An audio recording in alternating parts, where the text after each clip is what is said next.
What's going on, Falcons family? Since it's a slow week, we figured we would get a guest on and try to drum up some things to talk about. Obviously, I'm joking. It's been a crazy ass couple of days. So let's get out of your Falcon mind. Let's go.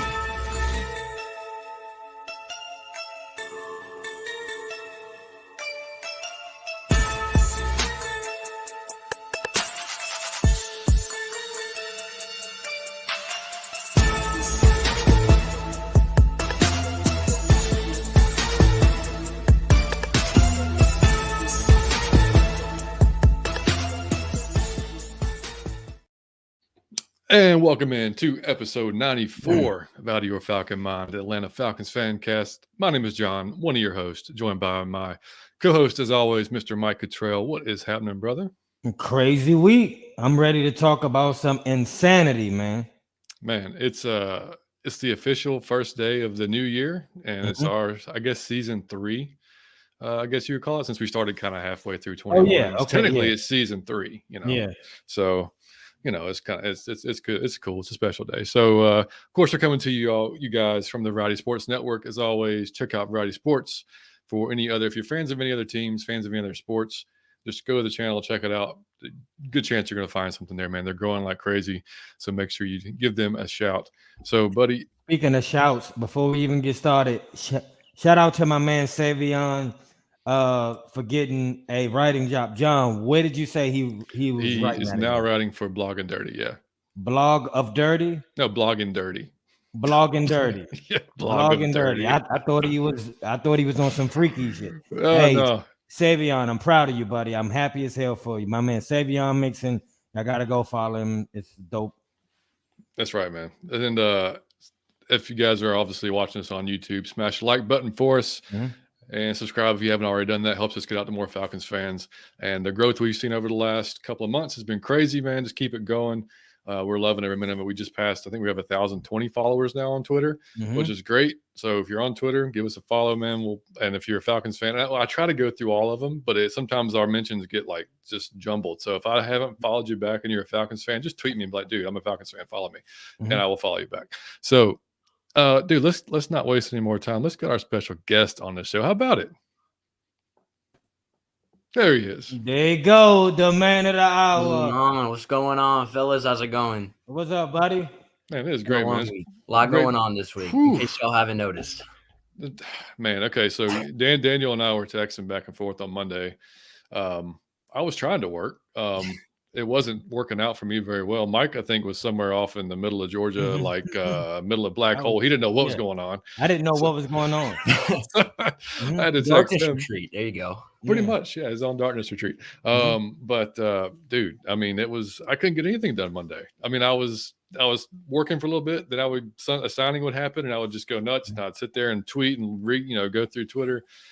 Just been, and I know obviously with you, it's probably been an insane couple of days. So yeah. So before we even get into it, man, let's tell the folks who might not know who you are, what you do, who you write for, how you got your start, all that good stuff. Yeah. So I'm writing for the Atlanta Falcons Sports Illustrated website. I got my start November 2021, writing for a local sports website in Georgia. And then a few months after that, I started writing for Around the Block, which I'm still technically associated with now. Wrote for them with like a purpose for about probably like a month and a half. And then I got my job offer at SI. So now I write there pretty much. I write like 3-4 articles every day. Been able to cover the Falcons in person at the Shrine Bowl, at the Combine.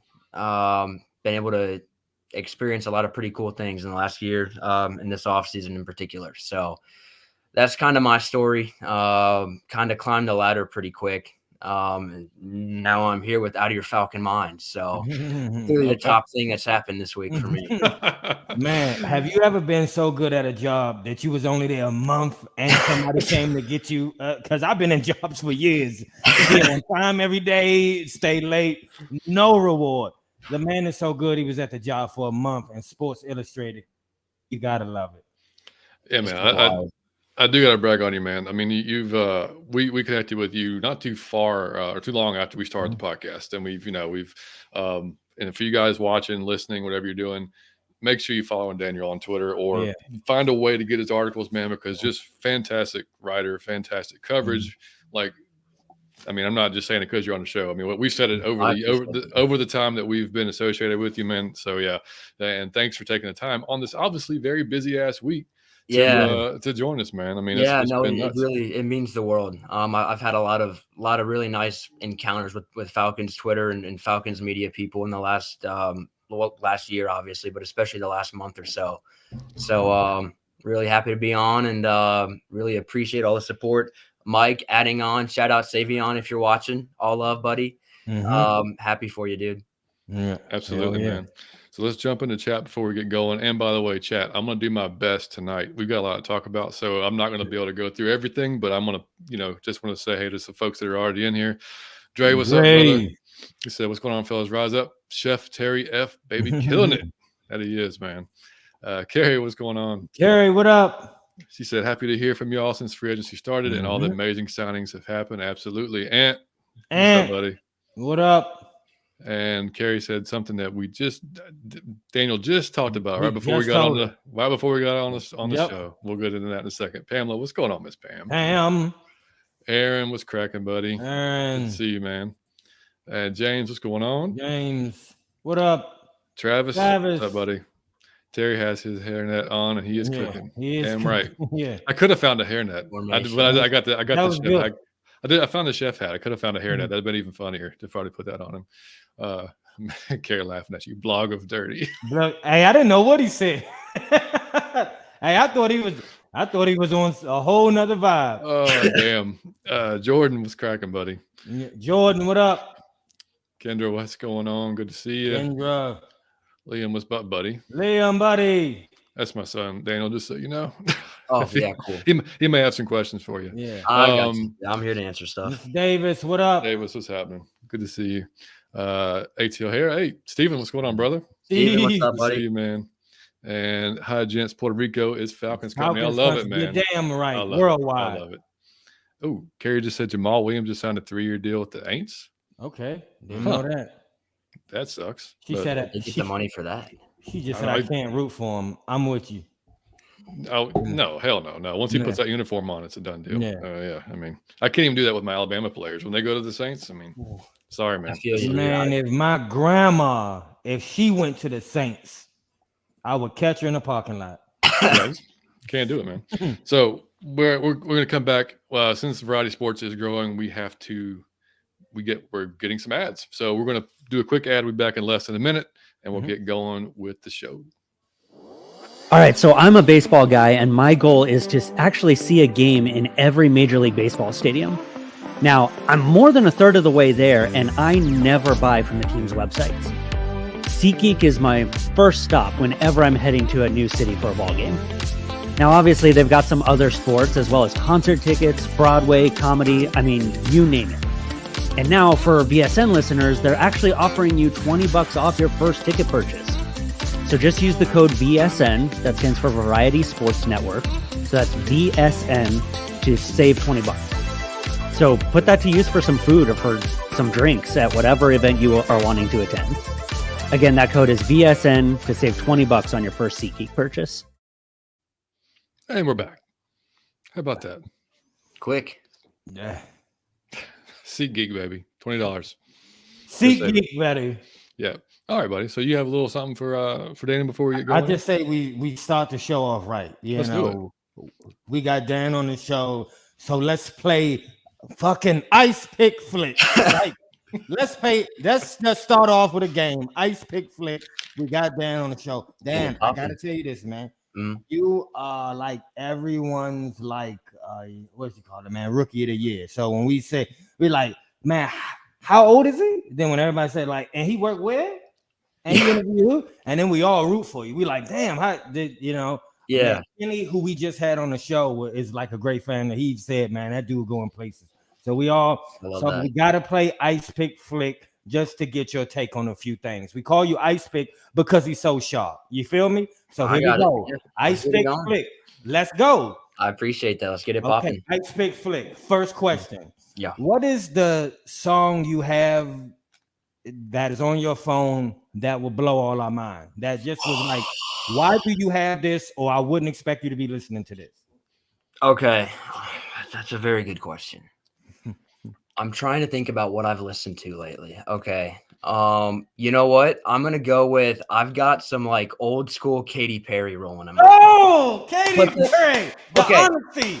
Now here's the thing. My playlist, I always tell people my playlist is like the most diverse thing you could find. It could go Katy Perry, it could go like new school country, pop country, it could go to rap in a heartbeat. Like it could go from like Polo G to Katy Perry. There you go. And that's a hell of a mix. Yeah. It's all chilling. You gotta love it. It is all a mood. Literally, whatever I'm feeling, I've got like playlists for everything. I love it. Ice Pick Flick. Let's go. You need a superpower, Ice Pick Flick. You are able to fly. You can read minds, or you can be invisible. Which one are you choosing and why, buddy? Okay, I'm gonna go with invisible. Okay. Hear me out. You're a fly on the wall in the Falcons war room. Okay. Hire free agency or anybody's war room for that matter. Any free agency process you're in there. Imagine the scoops I could get with that one, man. So you would know. You would like, I'll be rapping for all those guys? Nah. Yep. You'd be right to the top. Right to the top. That's what I'm saying. Like that's what else you know everything. Superpower invisible. I love it.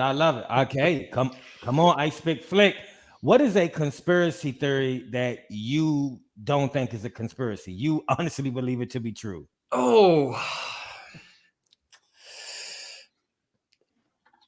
that is a very good question. I need to, You know what, Mike? I want you to throw out some of your favorites, and then I'll pick from that. Okay. Honestly, I'm not as up to date with my conspiracy theories as I should be. I'm going to say they say that they put chemtrails in the sky. When you ever see the trails, but they say that they give us cancer through the food. They said that like the vaccine was like a trick. And if you took it, you're going to grow motherfucking wings in 4 years and fly away. Like, what is one that you feel like? Oh, yeah. Gary just said this one. What is there? Tupac is still alive. You can. Okay, yeah. On that note, I've always had NBA is rigged. I don't know. I have always had some questions about Juice WRLD. I will say that. Okay, that's the one for me that I could like. If he was still alive, it wouldn't totally surprise me. Okay, so you don't think he took the pills on the plane? Yeah, there's some. It's a little back and forth. It is definitely a little back and forth. I could go either way. I could really Either go way. either way. But like if he came back tomorrow and it's like, yeah, he's alive, I would be like not completely shocked by that. Jeez, okay. I That's- love yeah. it. I love it. Well, let's go. Let's go some more. Who's the most dominant player you ever played with on the John Madden game? Who was Ice Picks Flicks? Who was your main go-to? If I get him, I kill you all. Yeah. I'm actually gonna go with prime Julio Jones. Okay, that's my take. Love it. Literally any time you hit the square button, it's easy. It's automatic. Okay. I would get to the point with Madden where it was just I'm down a touchdown with like 10 seconds left. I just send Julio on a vert and it's tie game. That was a cheat code for me. That was hands down just a cheat code. I love the confidence. Now, is Ice Pick Flick when you ride in your car and you see that light change, it goes to yellow. Is Ice Pick Flick speeding up or slowing down at the yellow light? How close am I to the light? If it's feasible for me to get through it, yes, I will speed up. I will go. If there's any chance that I can make it, I will go. But if it's like I really have to floor it to get through, no. I'll pass on that. No, okay. I'm aggressive, but I've got common sense too, Mike. Like, I mean, there you go. He's aggressive. We need that at quarterback. I got another one for you. If you can have lunch with one person from football past, who do you want to have lunch with? Who's had to play or coach in the NFL? Past or present? Past or present. I mean, Arthur Smith. No, I'm just playing. Nick Saban would be the very easy answer for me to give you. No, I mean, I was born in Alabama, so Nick Saban naturally is kind of a guy I've always looked up to as just an icon in the sport. And I just think it'd be fun to just ask him some random questions about football stuff and pick his brain about some coverage things that they run. So speaking of picking your brain and asking random questions, Ice Pick Flick, does Matt Ryan belong in the Hall of Fame? Cut his mic, John. If he gets the answer and it's wrong, cut his mic. So here's the thing. At this moment, yes, is the answer that I will give you. Okay. I think there is a very fair chance that if they did it, it would age poorly with the way that the passing records are going to continue to break. So that for that reason, in about 5 years, if he retires today and in 5 years they're voting, his numbers aren't going to look as good. But if you look at what he did, both on and off the field, obviously it's an on-field award. But I mean, the guy's top 10 in passing yards, passing touchdowns, all that stuff. And he was the model of consistency for 14 years. So, I mean, I would be hard pressed to pass on him. But again, we will kind of, I'm afraid that what's happened the last year and a half is going to end up affecting his legacy when it really shouldn't. Because like I said, for 14 years, the guy was really, really good at the sport of football. Was he good enough? I would say, yeah. I'm not sure everybody else will, especially in 5 years when he maybe is more like top 15, top 20 in passing stuff. But if I was voting today, I'd say, yeah. Dang, man, you always welcomed on the show with answers like that. You can always come on the show. All right, I got two more for you. Bring it. If baked properly, what is the best cookie? So you know what? I'm not sure how much you followed my Twitter, but at the Combine, I was posting Combine cookie updates every day. So that week, look, chocolate chip, I'm a chocolate chip guy. I am. I tried a bunch of cookies that week. I left with chocolate chip just stuck in my brain. Dude, those cookies were huge. They were massive, dude. Oh, they were. No, literally. They were like plates. Oh, they were. It's crazy. They came in a bunch of stuff. Like, I mean, I think I had a salad that week. They had like ham and turkey sandwiches. Apparently, though, it was underwhelming from last year's what I was told. Last year, they had full spreads. This year, it was like a box lunch. Oh, shit. But the cookie was still good. So the last question for Ice Pick Flick. Bring it. You have been successful, buddy. You've been successful. But what if you could go back in history and it goes to you when you just went into the 9th grade, you were a freshman in high school. What advice does Daniel now give to 14-year-old first day of high school Daniel going into high school? Yeah, it's a very good question. Two things, actually. One, confidence. I feel like in high school, people's confidence kind of swings a lot. Mine went up quite a bit, which was good. But stay the course is the other part. What's up, Carrie? Anyways, I feel like for me, journalism was always something I wanted to pursue, but I kind of got a little back and forth with it at times. And then I feel like if I'd kind of pursued it, maybe committed to it even earlier than I did, I feel like I probably could have reached a higher level even sooner than I did. That's shit talking at its finest, Daniel. I love it. I'm very self-confident. I feel I'm very confident in myself. I will say that. I love it, buddy. I try to walk the line between confidence and cocky because I'm not trying to be like, overstepping any lines. I'll say that. But I love it, buddy. But no, Dude, I guess one other thing, if I'd made a Twitter account sooner, then I probably could have hopped on a few more podcasts and then, be a few other podcasts ranking near or below Out of Your Falcon Mind. So, and all the other ones I've been on in the last week. So shout out JR, Smitty, all the other people whose podcasts I've been on lately. Oh yeah. I love it, man. Ice Pick Flick, you gotta love him, man. You gotta love the dude. He's fucking successful. I appreciate that. Yeah, that was great. That was I've been under all week. And dude, you gotta be confident in any job you got, because especially if you're going in for one, like nobody's gonna want to hire you or whatever. If you're like, well, I think I can do it. I can probably do a good job. Like, nah, that's not gonna work. So that's great, buddy. Nice pick, Flick. I love it. Yeah. Wallace said, "What's going on, fellas? Love the movie." Wallace, what up, buddy? Aaron, what's up, man? He's got a question for Daniel, man. He said, Daniel, is there a guy in this free agency that you have an interest in and think the Falcons would have interest in signing them? I guess that we haven't already yet. Who's left out there? That's a good question, actually. I'm gonna look more, with Arden Key off the board. He was actually a guy that I really liked quite a bit. I am gonna go back to running back. I had the report the Falcons called Alexander Mattison. The more that I looked into Alexander Mattison after that, he intrigued me quite a bit. I think he's still on the market. I haven't seen anything on that. Been a wild few days, so I don't think he's been picked up yet. But I think he'd actually be a really good fit in Arthur Smith's offense and would be a pretty good complement at a cheap price. And then you can attack some other spots in the draft. So that'd be the one guy. I'm sure there's a couple pass rushers out there that I'm kind of forgetting right now. Like if I could pick a spot for them to address right now, it'd be defensive end.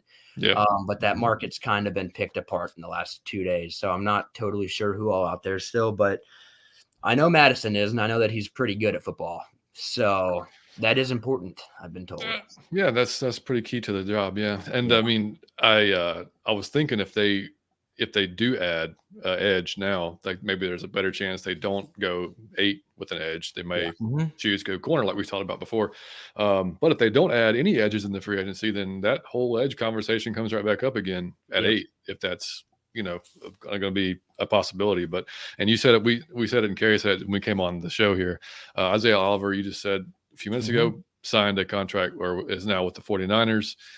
Any thoughts on that? I know I know Mike and I were fans of Isaiah. We thought definitely he earned us. This is prior to Nielsen taking over. But with Pease, we figured man, he came in, he had the one game that was amazing. He kind of felt like he got his footing back. He was back to himself, 100% on his knee. Size-wise, he was a little in between though. He was like the size of a safety playing corner. He wasn't going to be a CB2, maybe a nickel, maybe it was kind of in between. So obviously, Falcons didn't feel like it was going to be a fit. So I guess that's good for Robert Alford, right? Yeah. So, D Alford. Yeah. Not bad. No, Man. It's good. No, it's really good. Jesus. We were obviously talking off air. For those that are unaware, Isaiah Oliver just called Mr. Alford and passed the torch to him. So that was pretty cool. But anyways, Isaiah Oliver, he's, for me, I'm going to remember Isaiah Oliver as a guy that really got better throughout his entire time with the Falcons. I mean, if you remember him, I think he's also in particular a really good example of what a position change and flexibility and willingness to change positions, how it can help your career. Because if you all remember, his first 2 or 3 years at outside corner were brutal. Yeah, brutal. And then he moved inside, and the back half of 2020, he was just a dude at nickel. And then obviously got hurt pretty early last year when he was having a career year. And then I think it probably took him till the last few weeks of the year to really get comfortable again. So I'm not sure we've seen his full potential over the course of a full season at nickel, but I think his upside's pretty high. So I think it's kind of unfortunate that he couldn't come back. I'm curious to see the terms of his contract. Because if he's in like that $4 to $5 million range, I think that would have been a very reasonable price for a return, especially considering that he is a versatile guy. And, Ryan Nielsen does ask quite a bit out of that nickel spot. So that would have been an interesting pairing. Kind of bummed, like I said, but obviously wish him the best in San Fran. So definitely. I got a question for you, Dan. Like, bring it. how does being a writer affect how you are a fan, or does it does it alter it anyway? Yeah. Oh yeah, no, 100%. I'm actually really proud of myself for this. I've gotten really good at taking emotion out of the game. Now look, when they blew that lead in week 1 against New Orleans, I was still mad. And that's one of the things that I feel like I've wrestled with the most, is trying to balance professionalism and still, like, I've been a Falcons fan for a decade and a half by now. I've built up a lot of sweat equity with the organization. And so when they're out there, blowing leads and stuff, or when it's, under 2 minutes to go and, you got to score, you got to get a stop, whatever it might be, the heart gets pounding a little bit. But at the same point, I've got articles to get up like seconds after the game ends. And so it is important that you stay focused on what's happening. Yeah. So it's a fine line you've got to walk. But I think in particular, it's kind of important to remember that it is still a job. And so I've gotten a lot better at it, for sure. I will say that I've gotten a whole lot better at it. I think at times I'm now more able to watch it as a professional than as a fan. But it for sure took a lot of getting used to. And I will admit, when I got the update that they signed Jesse Bates, I was a little bit excited. Dude, you gotta be, man. You can't push it all out. You can be the fan. Then when you go to write, you can be like, okay, reset. And then you write what you gotta do. Mine would bleed into each other. I'd be cursing and doing. I get fired in 2 days. No, it will bleed. So I'm horrible at that. Not a chance. Yeah, not a chance. Real quick, Liam said Kyle Pitts was for the best player he's used on Ultimate Madden team. Oh man, okay. Yeah. It's just true. I'll watch him. He kills people with Kyle Pitts. It's ridiculous. That's awesome. Yeah. So we also, I just got an update that looks like Miles Sanders is going to be signing with the Panthers. Just FYI. So another signing for the Panthers. Darius Slay. So that's come about. I saw when I got home today on Twitter that, like Trey Young tweeted at him that, Atlanta, he sent back the eyes or whatever. So have you heard anything about this, and what do you think the likelihood of that is? First off, I just think it's amazing how many GMs Atlanta sports has. I mean, you got Trey Young swinging deals, Cordell Patterson, great at it. I mean, it's incredible. It really is. Never seen a recruitment process quite like it. Secondly, no, I really haven't heard much on that. I wouldn't, if they got into that market, I'd be honestly kind of surprised. But you never know. I don't think that's the direction they'll go.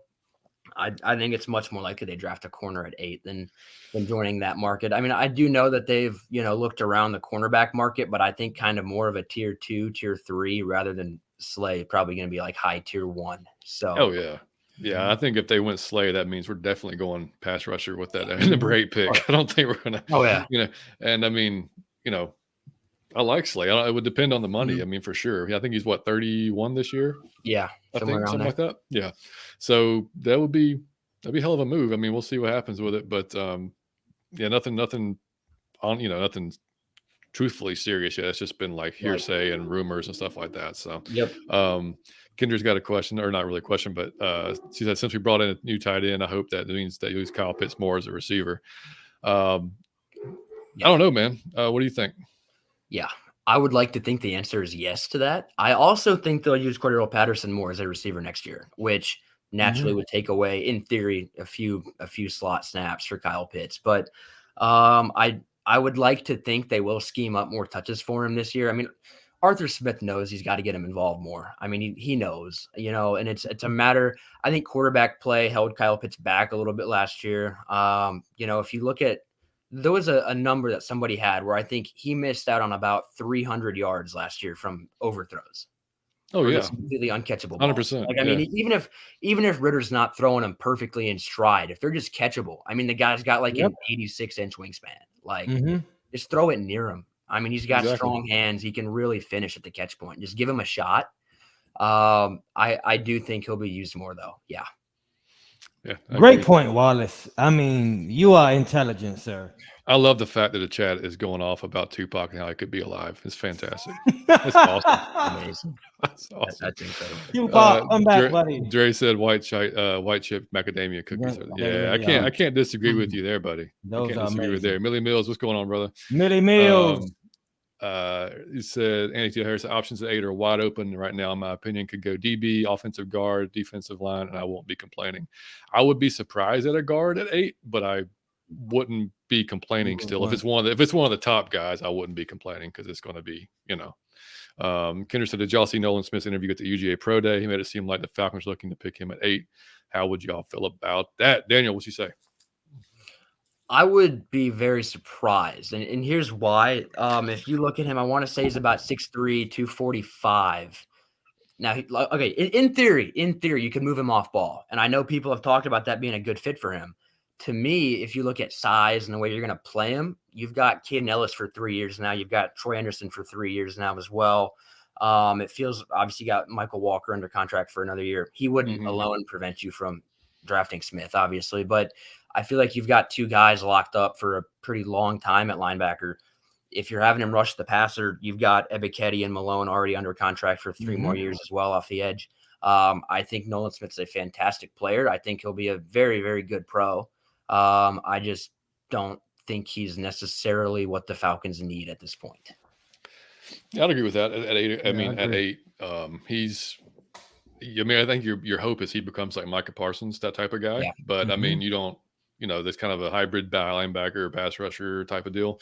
So yeah, I mean, I agree. I don't think at 8, but I wouldn't be mad about it if they did. I can understand it. But Mike, any thoughts? The same buddy?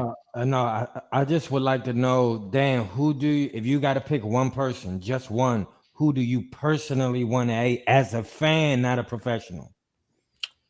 As a fan, Jalen Carter would be the guy, even with the pro day.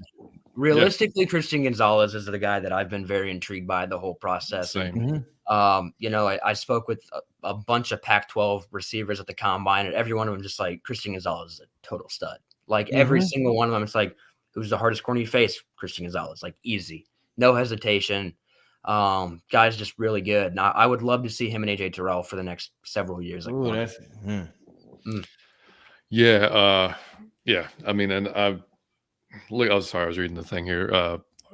Aaron just said Arthur Smith was spotted at Northwestern Pro Day and attention was drawn to out of Barway. I can't say his name. Could be a guy they are thinking of taking at 44. Yeah, he had a hell of a combine as well, and looked really good. So yeah, that's possible, man. You never know. I mean, to me, honestly, nothing's going to surprise me because they've kind of proved that you really can't peg them for one particular spot. I've watched a ton of Christian Gonzalez, and there's not a smoother moving corner in this draft. He can flip his hips so smooth. I mean, he can high point the ball. He's physical, big. He's a bigger corner, which is the only difference that these guys typically seem to not really go for the bigger guys in their past. They more the post under 6 foot guys, but man, I don't know how you would really pass on him if he's still there, but we'll see. 100%. Yeah. All right. So it was kind of a bad week for the Terry's got no plan people. It was a rough week for it. And I sit there and I watch a bunch of stuff on Twitter. I let it go because I just don't have the energy to go back and forth all day long with people. I don't care that much. But some of the takes, man, like they'd have no idea what they're doing since day one, and it's just mind-boggling that you think literally that somebody in this position has no clue what they're doing or has no plan. Of course they do. But you do, man, at home. Right. Picking your nose on the couch. Twitter GMs have never been wrong, Mike. I mean. Yeah, exactly. Yep. I mean, they start off today on Monday with the Jonnu Smith signing, which, okay, 7th round pick for Jonnu Smith. I think they redid the salary from like 17 to 10 or something like that. Wasn't that right, Daniel? Somewhere on there? Yeah, I believe so. Might even be less than 10. Yeah. So I mean, like that was a good get. I mean, Jonnu, and he wants to be here badly, apparently, because obviously, if y'all saw the video earlier, he loves Arthur, what he did for him. He was his tight end coach at Tennessee. So they've got that connection there. And like Kendra said, that may open up some more versatility for Kyle. You never know. So we'll see what happens. And then I think Onyemata might have been next. 3-year, $35 million, 24.5 guaranteed, which is one of the guys we talked about on the show that we wanted from the Saints. It was either Davenport, Onyemata, or that was kind of the guy that I wanted. At least I like Davenport a lot. Just the injury history kind of scares me a little bit, but Grady's got his guy now right next to him. So that improves the depth, man. That lets Taquan get back, which I know Mike and I both like Taquan a lot. I'm not sure how you feel about Taquan, Daniel, but great player, player, bright future. Yeah, I think so too. And he was coming on nicely. I mean, like it was Grady performed differently with him in the lineup. When he was gone, it was just the offensive lineman could key in on Grady. It was, and no diss to to guys that Jalen Dalton and the guys that filled in for him, but it just wasn't the same. Then obviously the smaller ones, Bradley Pinion, which the punter, which, say what you will, man, our special teams was really damn good last year. Yep. And Bradley Pinion was a damn good punter last year. So good to have him. 3 years, $8.65 million. Keith Smith came back, a guy that Mike and I both love. Just the personality and his everything about him we love. So, I mean, kind of surprised because I didn't think they would. Have you seen the deal yet? All I've seen is just a 1-year deal. I haven't seen what the pay is or anything. I haven't seen the money. I'm going to guess about $2 million though.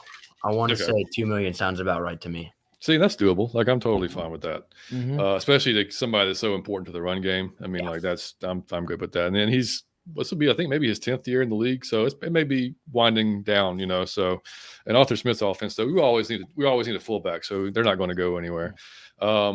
And then the big one, man, Jesse Bates, who I think other than Christian Gonzalez, 85% of Falcons Twitter would agree that Jesse Bates was, we all wanted the number one signing we could have got. Yeah.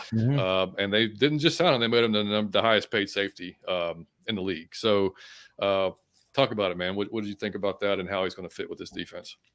You want to take this one, Mike, or is this all me? No, I'm staring at your face, and I can't gauge if you accept because you seem like you about to drag Jesse Bates or something. Like, I was a big fan of that. That was something that I saw 2 months ago, and I was like, you got to get that guy in Atlanta. Okay. That is from the jump, like first week of the offseason, I'm like, that guy is priority number one. And then, obviously as the process kind of unfolded and, you've got him going out to eat with like Kyle Pitts, AJ Terrell, Casey Hayward, all those guys all rep by the same agency, obviously. It kind of became more apparent that it was a real possibility. And then a lot of the talk at the combine, a lot of the agents at the combine were like, that's like the favorite is what's going to happen there. So, I never let myself believe that it would actually it's the Falcons. And I feel like a lot of people have this feeling like they've been in this spot before. They're going to Falcon, buddy. They're going to Falcon. Yeah. And so I was confident that it would happen. I was very confident. That's why I reported that it was very possible. And then they obviously made it work. And so I think he's going to be incredible.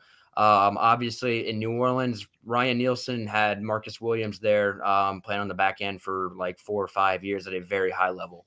And when you've got a guy that can just roll at single high, it just changes everything in front of them.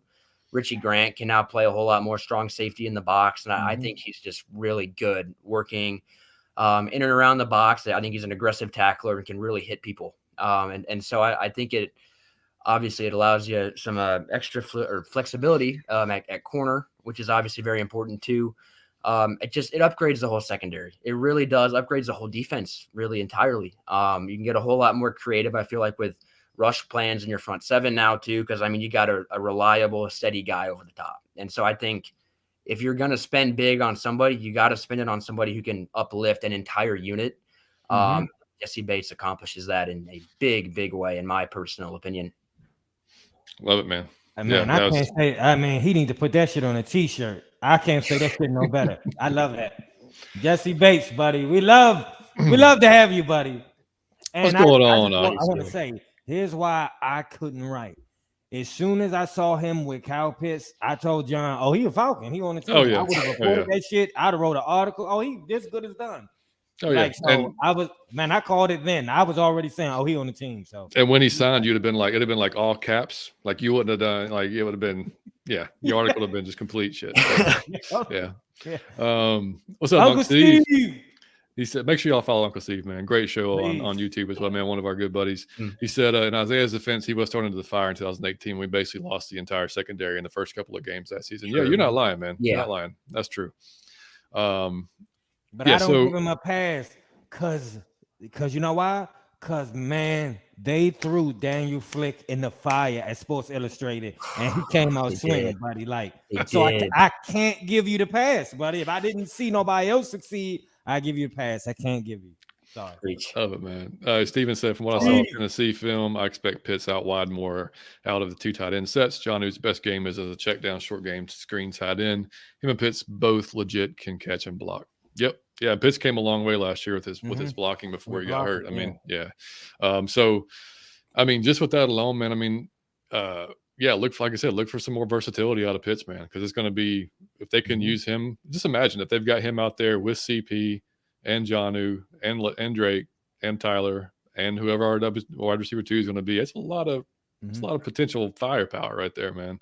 So, and then, so, all right, going on back to the signings too.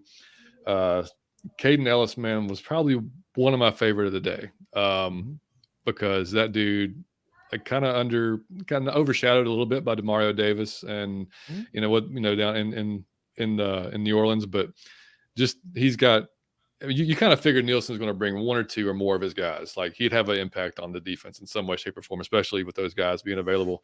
I think he had 7 sacks last year. Onyemata had 5, I believe, from his position. So, yeah, man. Speak on our team total. So right, yeah. And I haven't seen the terms on that either. I know it's 3 years, right? But I didn't see the terms. For Onyemata? No, Caden Ellis, 20. I believe it's 21 million. 21 for 3. Okay. Yeah. I mean, that's fine. So yeah. Any thoughts on Caden other than, yeah. So, if you look at what New Orleans has done in the past, I think of Caden Ellis, I think of Zach Bond, a lot of guys who were more on ball players in college that moved off ball in the NFL. Michael Walker's the same way, actually. And so, when you look at Caden Ellis, you see a guy who can really, really blitz, right? He can really, really get after it. And for me, one of the first things that came to mind, Arthur Smith last year, after the Falcons got eliminated, went on a long, long spiel about how you can rush the passer in more ways than just having pressured players at defensive end. Like you can get it inside. You can have linebackers who can really blitz as well. Caden Ellis is that guy. Like he can do that at a very, very high level. That's what he did. I mean, I want to say PFF said that he had 102 pass rush snaps and had 20 pressures in that. He's getting a pressure 1 out of every 5 times he rushes the passer, which is a very good clip. Yeah, that's a good rate. Clip. And he can defend the run too. Like, I mean, he's a so Demario Davis in New Orleans said that Caden Ellis is I think it was like November. He was like, this guy for the last few years has been the best kept secret in the NFL. Ooh. Demario is a very intelligent man. And I know it's a linebacker teammate, but he didn't have to say that. Like he could have used a whole bunch of other words. And I thought that really caught my eye. And so, no, I love it. I just sat down. I was drinking like a water or something like that, writing a Flicks forum for the next day. And it's like, I just wrote about how Jesse Bates was like the mic drop. And then it's like, it can't be the mic drop if it's not the last signing of the day. And so it for sure put a very nice bow on a very good day. Oh, 100%, man. Yeah. So and I got a question, man. Is there, and you, let me see, man, one or the other, is there a player on our team who you think, man, but this dude is really good and we overlook him constantly? Like he don't get the props that we should, or is it a dude who you see us praise and who you professionally are like, man, if y'all was paying attention halfway, you would see he's not what everyone says he is? Yeah. So it's like the underrated, overrated conversation. Yeah. I don't know if enough people realize that Jalen Hawkins had a pretty rough 2020. Wait a minute. Out the gate. See you, Mike. That's his boy. Oh no, Mike. Oh I love no. it. That's my boy, Dan. That's my boy. I love Jalen Hawkins. Right. No one sides with me on this one. Nobody. Yeah, he's I think he'll be a good third safety. I will say that. I think he will be a very good third safety. I'm not sure he was cut out to be a starting safety. There was just a few lapses that he had last year that you can't really have. The Saints game in particular. Yeah. Yeah. Underrated, that's a very good question as well. I'm gonna look more at defensive tackle. I feel like Taquan Graham, obviously you guys talked about how good he is. I don't think enough people nationally understand that. I don't think people understand that he took a very big step forward from year 1 to year 2. I mean, I really think he can be a foundational piece on the interior of that defensive line. I mean, I really do. He's quick. He can really push pockets. He can really hold up at the line of scrimmage. I mean, the guy is a heck of a football player. He was a 5th round pick. I mean, he's, by all accounts, he is just a stud, flat out stud. And I think he's just getting better. Every snap, every year, he is just getting better. And so I'm optimistic about him for sure. I love it. Jalen Hawkins, we never had nobody, man, who agreed with me on this, John. No, Thank you, I think you're 0 for 30 now. But yeah, right. I'm 0 for 30. Thank you. Somebody. Millie said, if we get Gonzalez, do we cut Hayward? What's your thoughts on Hayward, buddy? You think he's coming back, or you think he's they're going to save the $4 to $5 million or something like that? Yeah, that's the question of the offseason. I feel like now that we're past some other questions like quarterback and safety and free agency, I feel like that's a pretty big question mark. I think if they were going to cut him, they probably already would have. But it might depend on how the draft goes. Right. If they get Gonzalez, I think it becomes a whole lot more interesting. But at the moment, I think they like Casey Hayward quite a bit. I mean, veteran leader, proven player. So I think he fits Ryan Nielsen pretty well. And so if I had to guess right now, I think he'll be on the roster. But at the same point, that's one that I really feel like is probably about 50-50, maybe 55-45. It's kind of hard to read that situation. I will say that. So that's a very good question. Yeah, I'm with you on that. Appreciate this, Aaron. I'm going to screenshot this, buddy. So the next time that I have to talk about him, I've got it. A Tommy Wa A Dabare. Got it. See, perfect. Yep. So next one, man, McGarry, who Mike and I talked about back and forth all year long, basically. Up and down.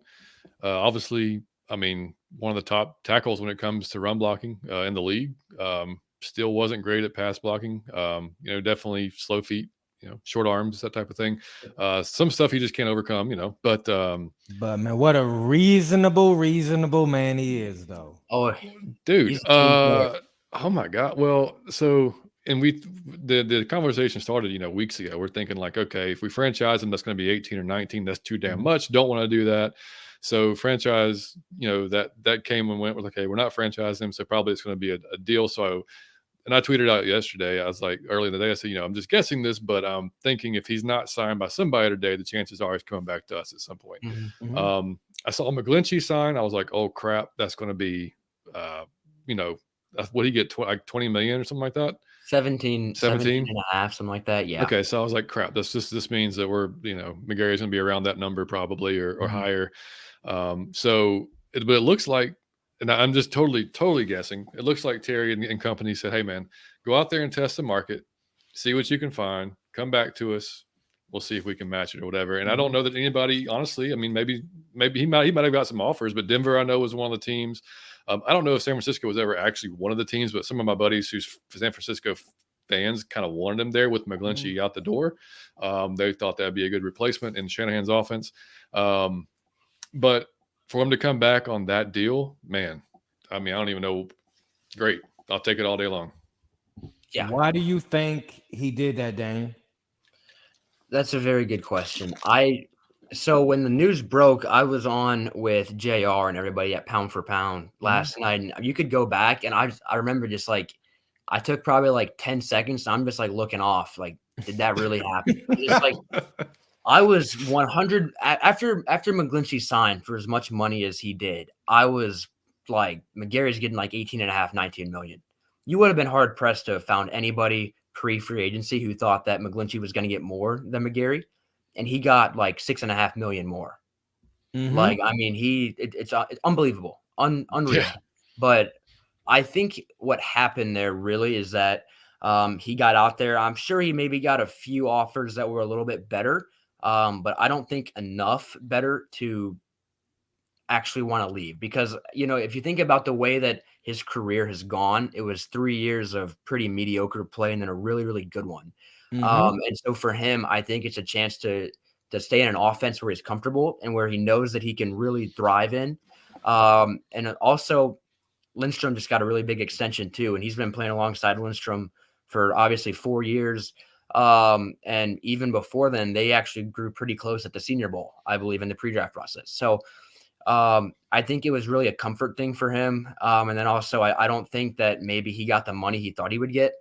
And so I think it was really a plethora of things. But from the Falcons side, they're going to pay him less this year with this contract than they would have if they'd accepted the 5th-year option last year. And, you know, I remember people were just ragging on Fontenot all year, like, how do you not pick up the option on this guy? They just got him for a cheaper price. So I think that is one of the more underrated storylines of the entire free agency is how cheap they just got Caleb McGarry for. Yeah. I think it's a complete steal. Yeah, 100%. And I mean, and the good thing about, and Mike and I've talked about it before, the good thing with our offense, we can have a moving pocket, which does help out McGarry because he's not just having to stand there and, block guys coming at him. So that's a good thing. But yeah, I mean, in the run game, I mean, you can't say nothing but good things about him because him and all year long, man, you see him and Lindstrom just clearing a path on the right side of the field. So, yeah, I'm not mad at it at all, man. I mean, there was some, like I thought in the draft, if they went that direction, Broderick Jones would have been a great fit here with what he does. And, obviously Skoronski's got a lot of talk as well. But hey, man, if that's one less thing we got to worry about and now we can go target something else, and for that price, hey, man, I'm all for it. For that price, I don't think that you could beat that for that price. Right. And since we just mentioned Lindstrom, so obviously they signed Lindstrom to the big 5-year deal yesterday, $105 million. Deserve it. Man, I mean, PFF's highest rated player in the entire league last year, not just guard, and highest rated player. And if you watched it, man, every week like we did, you see him, man. You see it. He hardly. The man hardly makes a mistake. I mean, like he gets to the second level almost on every down basis on a run play. I mean, he's throwing linebackers, he's throwing defensive tackles. If a safety, God forbid, comes in, then they're going to get smashed. I mean, like it's he just does his job, man. He's on and off the field. He seems to be like the perfect human, man. So like I couldn't be happier for him. I saw what's his name from the Bucks popping off, former Buck. What was his name? Shaq Mason. No, it would have been defensive tackle. Did you see it, Mike? No, I forgot. Y'all in the chat, y'all help me out. Talking about Antonio Brown. I was thinking, please don't. No, I can't. My mind's just going blank. But he was popping off about how McCoy. McCoy. Anti-Lindstrom, you're saying. Yeah, old Gerald McCoy. Yeah, Gerald McCoy. He was saying the Falcons aren't serious about winning. They just signed a guard to $105 million. I'm like, well, dude, you didn't watch very closely then, because that's I think that's just the organization kind of just setting the precedent, saying, hey, look, if you do things the right way and you perform and you work your ass off, we're going to take care of you. So that's my thought. Daniel, what say you, buddy? Yeah. I said the same thing last night on this topic, is that how is this going to look in 3 years that you pay Chris Lindstrom $21 million a year? He's the highest paid guard in NFL history right now. Probably going to be what, third or fourth or fifth in 3 years right now when he's 2 years into that deal. And you've got 3 more years left of that. And the price is going to keep on rising. I think it's going to age really well is how I view it. Obviously, you talked about how just total stud on the field, off the field. He's a building block. He is 100%. If you're Arthur Smith and you're Terry Fontenot and you're thinking, how do I want the Atlanta Falcons to look? I look at Chris Lindstrom. I look at a guy who is just dominant and just does his job at a very high level on the field, off the field every day. You'd be hard pressed to find a guy who is anti Chris Lindstrom in that locker room. So, I mean, he's a baller is pretty much the easiest way to put it. I mean, how many times in a game are you going to, say, wow, what a block by the right guard, but like you go back and you watch the tape whenever it might be. And it's like rewind. Cause it's like Chris Lindstrom just putting on a show. I mean, it was, he's a lot of fun to watch. So, Glad he's back. Glad that's not going to be a problem, for next off season or whenever it might be. You've signed him and you don't have to worry about right guard for the next 6 years now. Mm-hmm. I think they added the contract to the end of his 5th-year option. So, real. Oh, hell yeah. Yeah. Real quick, what do you think about the center position and left guard? I think Drew Dahlman will be the starting center in week 1. That's something I felt pretty strongly about. We'll see how it ages, but I think they like Drew Dahlman quite a bit. And I think they'll give him a chance to kind of keep on ascending into his 3rd year as a pro, obviously year 2 as a starter. Left guard, Elijah Wilkinson's market does not seem very strong right now.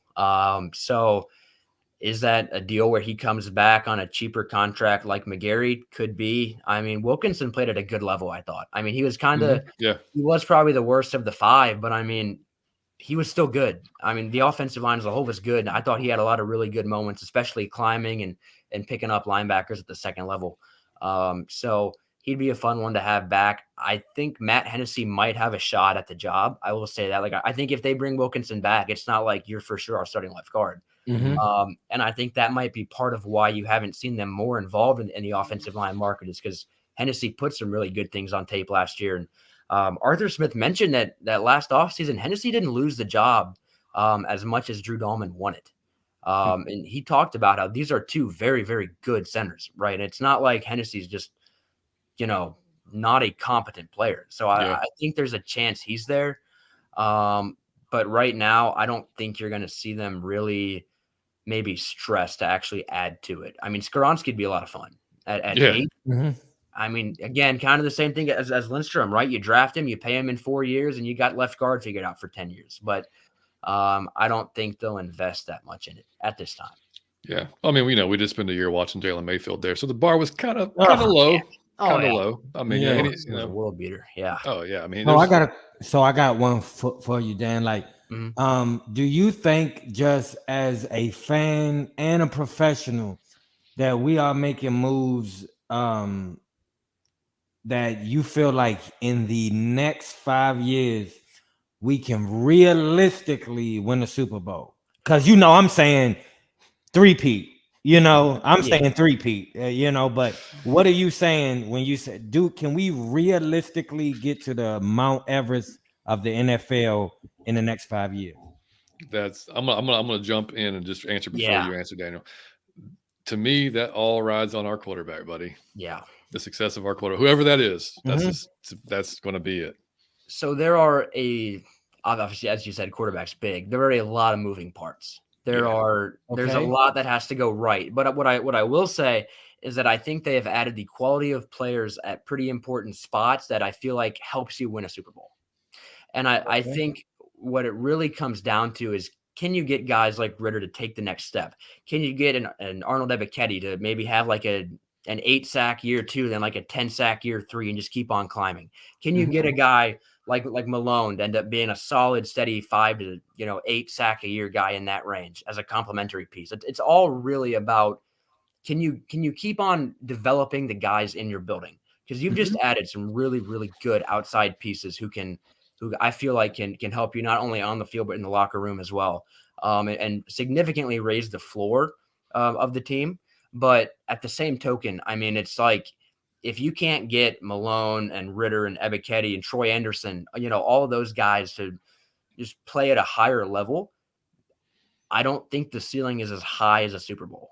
But player development has proven to be a very strong part of this staff. I feel like if you look back at, I'll use Taquan Graham as a shining example of just how good he was this past year and the step that he took from year 1 to year 2. I think Drew Dahlman got a lot better as the year went on.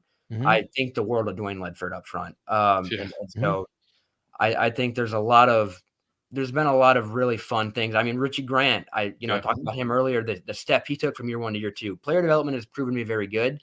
The step that I feel like last year's draft class takes moving into next year is going to end up being, I think, probably the deciding factor on if they can win a Super Bowl. So, especially at quarterback, that's the big thing, especially at quarterback. Yeah, and we're about to get to quarterback right now. And guys in the chat, if y'all have questions for Daniel, post them, and then when we get done with the free agency stuff, I'll go through and try to find them and put it and punch them out there for him. So the last signing we'll talk about, obviously, was the backup quarterback, Mr. Taylor Heineke, who Mike and I have talked about a lot. Love him. The guy I wanted initially was Jacoby Brissett, who signed today with the Commanders, ironically enough, $8 million, I believe it was. I thought he had been a great fit, here as well. Somebody that could have just pushed Ritter. But I think Taylor can do just the same. Like, obviously, he's proven he can come in and start when needed and do a damn good. He beat us. I mean, he came back and beat us a few years ago and looked damn good doing it. And then, of course, he had the big playoff win against the Bucks a few years ago. Had his chance to start last year with Wentz went, they just went to him because they didn't want Wentz to start anymore. So it's a 2-year deal, $20 million. I saw some folks figuring out about the $20 million. It's really about 6.5 or so guaranteed, and the rest of that money is all incentive based. So it's incentives that you hope that honestly he doesn't have to get to, because you hope that Ritter is going to be good enough to get the job and keep the job, and he's not having to play. But if Ritter gets hurt, something like that, or if he just flat out wins the job, then he'll earn that $20 million either way. So it doesn't work out to be that bad of a deal. Actually, it's a pretty good deal. So it was a bad week for the Lamar Jackson crew as well. Yeah. And Mike and I think we've been pretty much in agreement the whole time. I think it'd have been exciting as hell to have Lamar here. I don't think for a second that it wouldn't have sold out the place and everybody would have been wearing Lamar Jackson jerseys. I think he'd been a great fit in the offense. But I said all along, you're weighing, it depends. There's so many factors with that, man. It depends on if you really wanted all that guaranteed money. I can totally see why GM would be like, I don't know, man. Like, and I like that's, and nothing to do with anything other than like, that's a lot of guaranteed money for anybody, not just Lamar, but anybody. So you have to ask yourself as a GM, like, is he going to give me 3 or 4 more wins, like just him by himself? Or can I build this team another way with a quarterback in an offense that doesn't really necessarily need a superstar to be successful and still go out and get those wins, and for a fraction of the cost. I mean, we're talking about, with Ritter, $1 couple million a year, so, and me personally, Daniel, I mean, like, nothing scared me about Ritter. I thought he looked like a rookie several times, like he was going to. I mean, he didn't start till week 12. I thought he came in against a tough New Orleans defense in New Orleans. He played a tough Baltimore defense in Baltimore. I was just really watching to see how he came back, how he bounced back from the adversity, how he processed things, because Mike and I have talked about, we did a whole show on quarterbacks and basically like where they were drafted and how they are in the league now based on where they were drafted. It's, to me, and it's the hardest position to project into the league, because until you're there, until you're making those decisions with live bullets, you don't know what's going to happen to these guys. Like, it's legitimately just, and you can research them all you want in college. It's a different game when they get to the pros. And it's the guys that have it from the neck up that succeed and reach that greatness level. And I don't know that Ritter has it. I don't think we've seen enough to even say that that's possible, but I do think he's got I know he's got a work ethic. I know he's got leadership. I know he has every intangible that they want to have as a quarterback. And I know he's got the athleticism and the arm to do it. So now it's just, can he process everything mentally? And if he can, dude, we found a gem, and if he can't, we'll know. If he can't beat out Taylor, and we know immediately, okay, 24, we got to go find a quarterback if he can't beat out Taylor Heineke in preseason. So that's my spiel on it. I pick Flick. Please start some shit. Just start. It don't matter what you say, it's going to start some shit. So please carry on, sir. Okay. Yeah. How do I want to start this? Okay. Oh, it's out of your Falcon mind, buddy. Fair. Okay. So first off, one of the first things I want to bring up, you made the point obviously about how if he's not the guy, you'll find out pretty quick. Probably be in a very, very similar situation as what Carolina was in right now. So, I mean, then you end up trading a future 1 and whatever else it might be to move up to number 1 next year and draft Caleb Williams, Right. It's not a bad alternative. Right. But again, ideally, Ritter becomes the guy, and that's not even a thought. I think when you're talking about Lamar Jackson and Ritter, that's not really fair to Ritter yet at this point. But I think it's more of Ritter with the way that Arthur Smith runs his offense and as run heavy as it is, right? You kind of just need a quarterback who can kind of steady the ship and make the throws that he has to make. And so for me, Ritter can do that at a pretty high level. And he proved he could at the end of the year. Lamar maybe obviously has the excitement factor, everything else there to it. But excitement doesn't always win you games, which Mhm. I think is important to note. Mhm. The other point that I wanted to make here about Ritter, if you go back and look at his first start, it is very, very apparent from the very first snap that the guy is built for it. He was ready for the moment. I mean, frankly, if I was going to pick one game on the schedule where I would not have wanted him making a debut, it would have been that game. Like, I think Yeah, that was, they 100%. put him in a very, Same. very bad situation. Yep. And, you know, they talked afterwards about how, yeah, he's nervous, whatever it might be. He didn't show it. He never showed it. He looked confident. He was in command the whole time. People overlook that. People 100% overlook that. It's like, oh, wow, he's got command. No, he's got command. The guys respect him. He knows what he's doing. He's a very intelligent guy. From the neck up, everybody loves him. Everybody just raves about him from the neck up. And if you talk to people who know quarterbacks and know what it takes and who have played in the NFL at a high level, the very first thing every one of them says is it all starts from the neck up. And Ritter's got it. Ritter, from that perspective, Ritter is A+. I mean, he is that guy. And I mean, obviously he can move. He can make some of the throws you want him to make.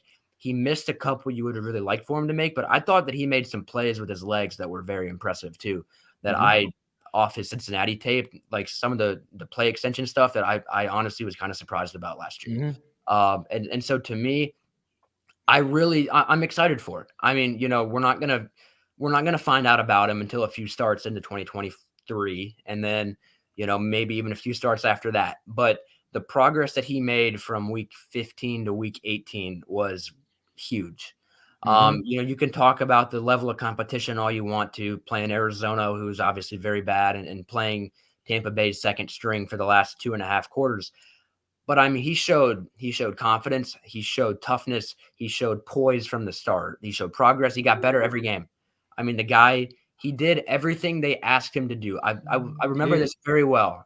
Arthur Smith, before Ritter's first start, laid out a laundry list of things that he wanted to see. And I was going back after probably start 2 or 3, and I'm like, he's literally checked every single one of these boxes. And that's like not even just like an opinionated thing. Like, it was a fact-filled, like, he's done all of this, or Arthur had said that he had done all of that stuff. And so to me, I like the decision. I like it. I think if you look back at what happened with Jalen Hurts in Philadelphia, what if they just kind of left him after his little start there at the end of his rookie year? Well, okay. I'm not going to say that Ritter's going to end up being a Jalen Hurts type of player. Sure. As far as career path, they're on a very, very similar trajectory. And so I think it's worth the risk. You're taking a risk. Whatever you do at quarterback, you are taking a risk. We going to the Super Bowl, you saying? I swore he just said we going to the Super Bowl. I didn't hear nothing else, but we going to the Super Bowl. If Ritter follows the Jalen Hurts path, Mike, yes. Super Bowl! There you go. Or they will at least be a contender. They will at least be in the mix, I believe. Yeah. Hey, I'll take maybe. I just don't like the nose, buddy. Mike, your thoughts on it, buddy? You talking about Ritter and the whole quarterback deal? Yeah, man, I'm just I really want to get that. I don't matter who it is. I just want to have that in stone so we can move forward with. Because, like you said, if we have that, if we know who the driver of the car is, then we can kind of figure the rest of the shit out. But the drive is so important, and I know that the Twitter will not stop talking about that until we name a starter. It don't matter who we bring into. They say that man is the starter, like they won't stop. But I love Taylor. I think great story. If you like football, then you like Taylor because you just watch him. It's like Brett Favre when he used to, like a kid on the playground. Like, that's what he'd play like. I love Taylor. I have no issue with it. I don't know how much he'll push Dez, but I think that he'll be a good backup if he does or not.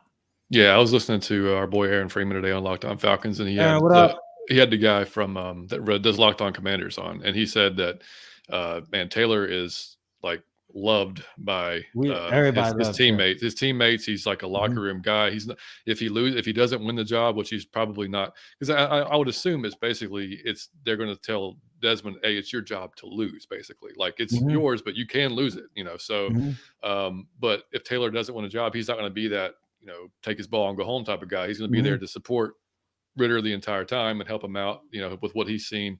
So I think it's a great fit, man. I think it's a good fit. And some of the criticism of Ritter that's been online is just over the top, man. Like, I mean, just picking out plays he missed. I mean, you can literally take any quarterback and pick some film that wants to support whatever you're talking about, and you can find it. You can find Mahomes making a bad throw or a bad read. Like, I promise you, they're not going to make 100% good reads and 100% good throws all the time. It's not going to happen.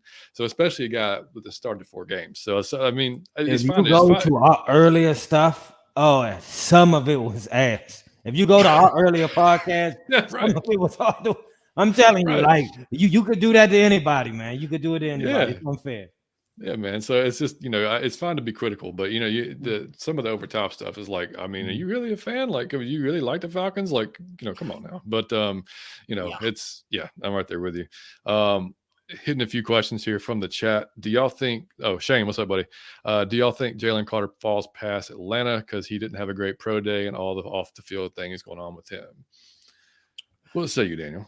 Yeah. To answer the question, I do not think he does. So my buddy Miles at Fox 5 was like, I've talked to a lot of people at the combine who would know, and there's like no way he gets past the Falcons at pick 8. And I trust Miles. So that's what I'll say on it. And also I just think he's a baller. I mean, guy is a complete stud up front, and his teammates love him. Obviously he's done some questionable things off the field, but he's a kid. He's a college kid. He's going to make mistakes. I would know firsthand, but I mean, it's, I think you're going to hope that he matures. And when you get him at 8, I think you run the pick to the podium, because he is hands down one of the top 2, at worst top 3 most talented players in the draft class to me. So I don't think they'll pass on him. No. Yeah. And I'm glad he was, whoever got hurt, I don't want that. I'm glad he got in trouble, because the drop to 8 was good for us. Like, I don't care. Damage goods, it's some times where you're in the store and the shit, because like the box is curved, or they discount the price. I'm buying that shit every time. If the thing that's inside the box is fine, he seems to be a fine product. It's just the box is a little fucked up now, but I could kill that. Yeah, I didn't take the issues of him being a character problem. Like you said, Daniel, he's a college kid who made a bad mistake. He made a bad mistake, and he's, probably won't make it again. I'd imagine. Yeah. You're right. Thomas said, "Love the show, fellas. My first time catching it live. Appreciate it, man. Right. What up, buddy? Come on back, man. So catch this live. I have to ask the man right on live on the spot. Dan, have you ever wrote something that at the time you was writing it, you had a point, you knew you was right, and it just didn't age well? When you look back at that piece, you say, what the fuck was I thinking? Why did I write that? That's a very good question, actually. I want to say maybe, like last offseason, I remember hyping up the John Fitzpatrick pick a little bit, because I looked at it, I looked back, and I was like, he's a blocking tight end. The guy's got a very safe floor. He'll be Lee Smith for the Falcons offense. I just remember looking at that and being like, of course he'll play in every game. Of course he'll catch 5 to 10 passes, but be a really good blocking tight end. As it turned out, that guy is Parker Hesse and apparently not John Fitzpatrick. Mm-hmm. So that was a really big miss by me last June, unfortunately. But it's all good, man. We all have them. And Wallace just said, winning will put butts in seats. And yes, you're absolutely right, buddy. Winning will do that.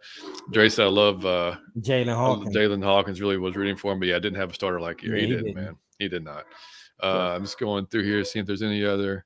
Also, I think we keep Hayward even if we draft a CB. I want to keep Casey just because when we lost all our corners last year and we had no one to throw in, like I was once just for depth. Dre said Ebiketie about to eat this year. I feel it, man. Look, and also he might do it. And I've talked about it before. Like are you an Alabama fan, Daniel? I am. Yeah. Oh, I love it. I didn't know it. Real time. We are. I mean, okay. See, we're meant to be on the show together. But no, the way that Alabama, the way Will Anderson was successful I mean, obviously he's a great player, but it was DJ Dale and Byron Young doing some dirty ass work in that middle that allowed him to eat inside and get in on stunts and twists and do what he did. So yeah, I think with us beefing up the interior line, that's only going to make those edges that much better, man. 100% agree with you. Figgy Insurance Solutions, welcome in. He said, I think we are taking Van Ness. Seems like a Nielsen guy. First time chatter and catching y'all live. Appreciate it, man. Don't be a stranger, man. Don't be a stranger. Van Ness, man. So I did a video on Van Ness. Like him a lot. Like I know some folks were turned off of the fact he wasn't a starter. You look into it a little bit deeper. Iowa does things a little bit differently. They let their junior seniors, like, it doesn't matter if the sophomore freshman's more talented, their older guys are going to start, and the younger guys will get in when they get in, and when they get older, then they get in, then they start. So that's kind of how Iowa does things. A little different than most colleges will do it. So that's kind of why Van Ness wasn't necessarily a starter. He was absolutely talented enough to be one. I mean, I watched him dominate Paris Johnson quite a few snaps in against Ohio State. I like him a lot, man. He's built like a tank. He's 275 pounds, 6'4", got a freaking six-pack. He looks like he's Captain America going on. But when I watched him, I didn't know, and this is before, the combine, of course, you see guys fly up the board. You see him fall depending on how they perform. I thought he'd be a guy that really shot up because I thought he was going to, really test well, and he did. And then I was thinking, okay, maybe we get him with our second pick. But then all of a sudden it was like, I think Daniel Jeremiah came out, was like, picking him at 8. I was like, whoa, shit. I didn't think about him at 8. But what do you think, Daniel? You think that's a possibility at 8? Yeah, let me throw a little teaser out there for you too, real quick. I actually had a friend who played high school hockey with Lucas Van Ness in Iowa. Illinois, Chicago area, Illinois. I heard he was a goon. I heard he was a goon when he played hockey. Very good defender. Yeah, I should have a very good story on that in about maybe the next couple of weeks or a month. Oh, I love it. So anyways, Lucas Van Ness, the player. Yeah. I remember watching his tape. You can see the tools. He's not completely there yet, but I think you bet on the upside. And I think I wasn't there for the entirety of his podium session at the combine. But I mean, he came off as just a really genuine individual. I talked to a few of his teammates about him too, and they loved the guy, praised him. You mentioned his abs. I mean, his nickname at Iowa is Hercules, I'm pretty sure. So I mean, he's there's a lot of people who think very highly of him. I'm not sure he's not going to end up as a top 10 prospect for me personally, but I don't hate it because I feel like you look at the tools and you look at the way that he's mentally wired. And I think he could have something pretty special. And I feel like at the base for him, you see a guy who can really, really move. And I think when you're that big and you can move the way that he can, it gives you a fairly high floor. And I think he can make an impact pretty early, especially if it's, especially if he's in single block situations on the edge and he's just setting the edge, whatever it might be. I think he's pretty solid there, but he can also really, his speed to power is probably one of the top 5 best in the draft, in my personal opinion. I mean, he put Skoronski on the turf in a second, like last year. I mean, he's a good football player. I would be intrigued, I think is the word I would say about Lucas Van Ness. Very intrigued. Yeah, I think I agree. I think he's got a high ceiling for sure. You're taking a risk at him at 8. I mean, I don't still, if Gonzalez or Witherspoon's there at 8, I don't know how you pass on those guys because I think those are, you plug in day one, they're starting for you without a doubt. Especially when we need a CB2. It's obviously a big, unless they address it obviously prior to, but I mean, that's right now, that's a thing. Billy Mills said Malone's an underrated player. Let's watch the progress he makes this year. I like Malone a lot, man. I mean, twitchy guy off the edge, a little undersized, but I like him. I mean, see, it will be interesting to see how Nielsen uses him. Spam said, I am super happy when I attend games this season. My defense. There you go. Havoc on the opposing team. I love it, man. I love it. I am. Yeah. Now I'm happy already. I'm telling he could have did one thing and I would have said Super Bowl, but to do all this, I'm for sure saying Super Bowl. Yeah, John Brooks said, what do you guys think about Slay showing interest in Atlanta? John, first of all, thanks, buddy. Welcome in. We talked about it earlier, man. I think Daniel said he don't quite see it working out, probably, depending on the terms it could be, but more than likely not, right? He wants to take a little hometown cooking from Chef Terry, I think is the nickname I've seen floating around there. I mean, maybe, but no, I think he's going to probably get a little bit more than what they want to pay. Yeah. XRP Lyric, what's up? said, what are the chances Rashaan Evans gets re-signed? Any guys possibly getting cut to create more cap space? Daniel. Yeah, if Pease had come back, I think you would have seen Rashaan Evans come back. I think with Nielsen coming in and Caden Ellis coming in, I would be pretty surprised if they brought Evans back. I think Caden Ellis will be the middle linebacker next year. Guys possibly getting cut. You mentioned Hayward earlier. Obviously, we talked about that a little bit. That's really 50-50, but I would lean probably not him. Kind of put me on the spot with that one. There's nobody that really comes to mind off the top of my head where it's like, yeah, he's a goner. Mm-hmm. Yeah, I was trying to think myself. I can't really, honestly. I mean, because I would have said possibly. I mean, Oliver just got signed, so he's not even. So yeah, I mean, Millie Mills says, "How much cap we got left?" You know, you got that number, Daniel? I've seen people in the comments floating around like 40 million, 30 million. I'm like, that seems a little bit rich, but I think NFL Network or Over the Cap had him at about like 30 million. I thought it was more about 20, 25. But I can't give an exact number, but it is definitely enough to keep adding. I will say that probably enough to add a handful more guys. So, Wallace said, what do y'all think about picking up Lawan or Ben Jones? I'm out on Lawan just because of he'd have to switch to right tackle now. And now that McGarry's there, he's not going to be coming in. Ben, I would take Ben Jones. I love Ben Jones. A little older, but if they're really bought in on Dahman, then probably not, right? Right. Yeah, Arthur Smith loves Ben Jones, though. That is the one thing. When that happened, Arthur had a little bit last year in training camp. He was talking about centers and how they can really help you with the foundation. And he's like, Alex Mack, Todd McClure, Ben Jones are the three names that he listed. And so I think Ben Jones would be a very interesting get, but I think they're going to let Drew Dahman. I think they're going to let him run the show next year. Yeah, I tend to agree. My criticism of Dahman last year was I didn't think his functional strength showed up enough. I thought he got pushed in the backfield a lot. He did. Yeah. So that's the one thing that worried me about that. If he can, do some more squats and deadlifts, maybe we can, he can get improved that a little bit. It's the gym, Drew. It's the gym. Yeah, man. That's what I'm talking about. Steve says leader Des Ritter train. He promised the Super Bowl. Hey, man, he did. That's right. I was just thinking when he was talking about Des, I said Steve is in the comments enjoying every bit of this, and then he commented. I love it.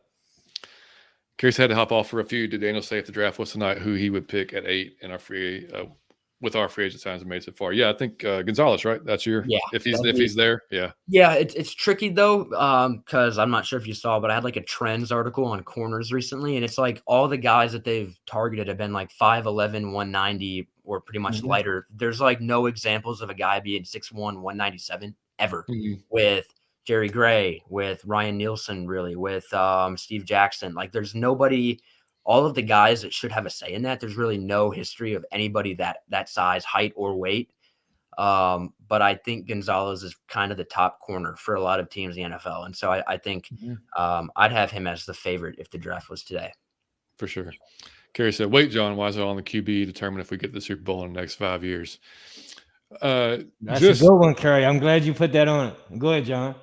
Yeah, no, it's but I mean, you can just look. I mean, like teams don't really make it to Super Bowl without at least really good QB play. Like you can't have a guy that's kind of shitty that's with a really good team. Even with Brad Johnson and Trent Dilfer, they had good years as a quarterback, and they weren't like Dilfer wasn't required to do a whole lot in that 2000 team. He was required to just make some throws, and Jamal Lewis went out there and just smashed people. So I mean, like that was, but yeah, I mean, in today's NFL, you got to have a guy that can throw the ball and do it, pretty well. Now, granted, our offense is tailored for the run game, so it's not as important. But we have to have somebody that can make at least those layup throws, go deep when we need to. I think Ritter can do that, but yeah, that's why I say that we can't go. We can have a great team, but if the QB is not living up to it, then he's turning the ball over or whatever. It's going to be a rough season. That's the only reason I was saying. And please don't fret, Curry, because if we really need him, man, I call Matty Ice. He'll come out of retirement for us if we need him. And we just throw up like the little bat, how they did, man, Batman. It'll just be like a 2 in the sky, right? We just put the 2 in the sky. He'll come. But Pam said, last time I checked, defense win the Super Bowl. That is correct. You need a functional quarterback, but defense will get you there. Yeah, absolutely, man. And we seem to be working on the defense. That's why I love it. Yeah, absolutely. Dre said I laugh at people that freak out about the contracts that don't Yeah. understand contracts. It's still 20 million lost. I know, man. Yeah, they think it's now, like all at once. Gotta look at the details, man. Jeremiah said, why was the Falcons so quiet last couple of days? Man, because they went crazy on Monday. Mhm. They had to take a little rest. I don't know. I mean, what do you think, Daniel? Just, Hey trying to man, figure out what's Daniel, I left? saw you put one day I don't know who wrote it, but a person put like 1:30 the Falcons have not had any activity, and you put I'm eating lunch challenge or some shit like that. Like it was Yeah. close, buddy. I Barry love it. Fontenot, let me eat lunch challenge. Yeah, man, let me eat Yeah. lunch challenge. It was a rough go. Dude. I mean, it was like one thing after another, just wouldn't stop. But no, I mean, to answer the question, I just think they've done a lot of the heavy lifting early. And if you look at the last few years, there's kind of waves of free agency, right? I mean, the last few years, if you look at what the Falcons have done, we're going to wait till wave 2, wave 3, and let some of these markets kind of drop a little bit. And I think that's kind of where they're at now, is kind of in a holding pattern. And obviously they had some guys at the UGA Pro Day today, which took some attention away from some other things, I would imagine. So, I just think it's because they kind of signed. I feel like Onyemata and Jesse Bates are like the two big guys of like, we had to put a big emphasis on them, even Caden Ellis a little bit too. And I guess Heineke, as it proved out to be a little bit, I kind of think they're just kind of in a holding pattern now of, we like these guys, but not at the price that they want at the moment. And again, you kind of also have to wait on the player too. I mean, it feels in the modern day, it's like you can start talking to people at noon on Monday. It's like, we need an answer now, right? Like soon. I don't want to wait, but some of these guys are making life-changing, moves. And so I would imagine there's kind of a hold up on some players' ends too. For sure. Aaron says he's not a fan of the Jake Matthews contract, 28 million hit, and his dead money goes until 2026. Chances they restructure that, Daniel? What do you think? At some point, I would say, yeah, fairly likely. Yeah, I think so too. Miss B, what's happening? She said, y'all be taking that Ritter praise too far. Like, let's just wait and see. Bringing up Jalen. Yeah, I'm glad you brought that comment up. So to clarify, I'm not saying that he is Jalen Hurts right now. I want to make that first and foremost. It's just, if you look back at Jalen Hurts' rookie year, there were a lot of people who were like, you can't start this guy the year after. And I think almost so I didn't mean to really cut you off. Almost the entire city of Philadelphia didn't want him to start the second year. And so I just think if you look at where Ritter's at right now, timeline wise, if you can have Ritter end up following Jalen Hurts' footsteps as far as having people question, can a guy drafted on the second day of the draft become a franchise quarterback? Jalen Hurts just did that literally 2 years ago. I think they had all the questions about him, So, I mean, that's where the comparison of where they're at in their careers comes from. Not necessarily that I think he's that caliber of player at this moment, for sure not. But yeah, 100%. And I think this is, what she says here is perfect. I mean, yeah, both extremes are annoying as shit, because it's like, he's not as bad as people says he is. He's not as great as some of the people that are like the far end. It's like, we just don't know yet. I mean, like, I'm optimistic at what I've seen. And I think he, like Daniel said, I think he's got what it takes from the neck up. It's just he has to take that step now. So yeah, we have to wait and see, because nobody can really say. It's fine to be optimistic though. You can be optimistic about it. That's fine. It's just I mean, you can't sit there and say like, yeah, he's for sure 100% the guy, because we just haven't seen enough yet.